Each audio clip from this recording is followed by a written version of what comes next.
Hello Disney Infinity gamers. In this video I'm going to show you how to use the dual action trigger. This trigger can be a little tricky to use, so pay attention. The dual action trigger is found in the Creativitoy section, so let's put one of those down right now. So what this trigger does is that it takes two inputs and it has to get both inputs before it sends out one output. So this is perfect for, setting up situations where you want the player to push two buttons and then have something happen, or anything like that. So we're going to put the dual action trigger down like I just did, and then we're also going to put the party cannon down so we can see some fireworks when everything's set up.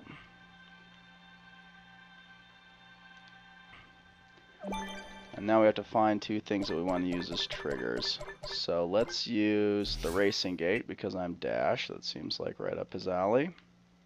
And let's also use the tripwire. You can actually use things that aren't Creativitoys. Some of them have outputs as if they were Creativitoys. The tripwire, for example, is in Action Toys.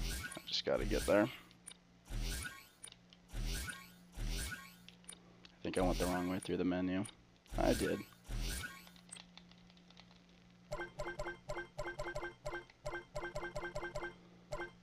Let's put that on the ground.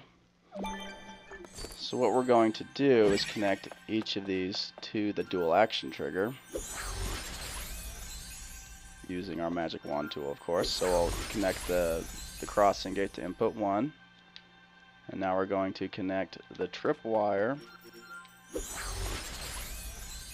to input number 2, and now we need to connect this, the dual action trigger, to the party cannon.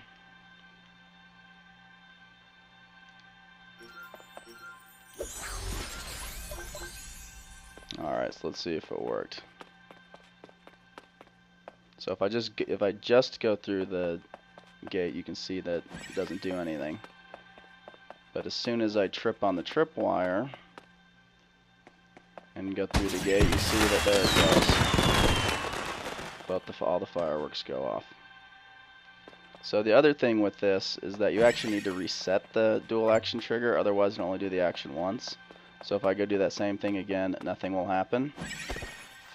So you need to set up a third Creativitoy, and it's easiest to do this with the just the normal buttons that we use, the normal action button. So I'll put one over here.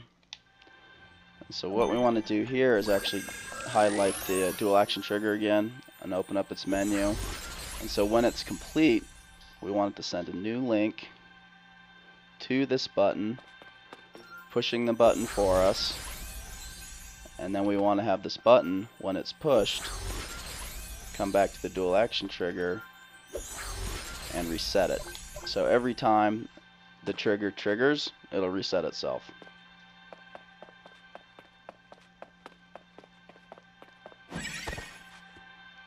Oh, that didn't work. I have to reset it for the first time. There we go. Now it should work.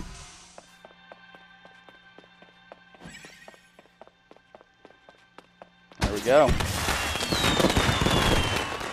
Fireworks work. Let's see if it continues to work. Alright, awesome. So if you want to get real advanced, you can actually put a timer in the middle of these and make it so there's a time limit between when you have to do both the actions. So I'll do that in the next part of this video. Thanks for watching. Tune in for part 2.